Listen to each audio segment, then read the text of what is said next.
উলঙ্গ রাজা, কবি নীরেন্দ্রনাথ চক্রবর্তী। সবাই দেখছে যে রাজা উলঙ্গ, তবুও সবাই হাততালি দিচ্ছে, সবাই চেঁচিয়ে বলছে সাবাস সাবাস।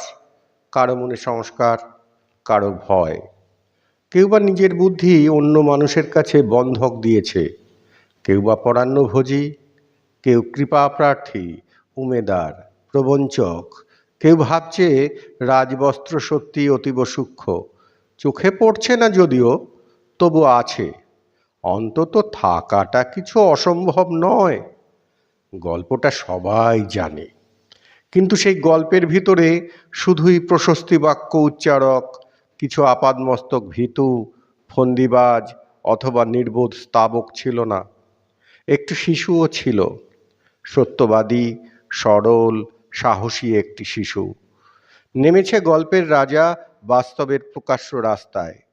আবার হাততালি উঠছে মুহুর্মুহু, জমে উঠছে স্তাবকবৃন্দের ভিড়, কিন্তু সেই শিশুটিকে আমি ভিড়ের ভিতরে আজ কোথাও দেখছি না। শিশুটি কোথায় গেল? কেউ কি কোথাও তাকে পাহাড়ের কোনো গোপন গুহায় লুকিয়ে রেখেছে?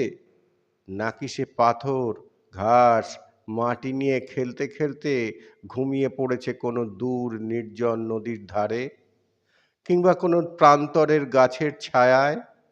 যাও, তাকে যেমন করেই হোক খুঁজে আনো। সে এসে একবার ওই উলঙ্গ রাজার সামনে নির্ভয়ে দাঁড়াক। সে এসে একবার ওই হাততালির ঊর্ধ্বে গলা তুলে জিজ্ঞাসা করুক, রাজা, তোর কাপড় কোথায়?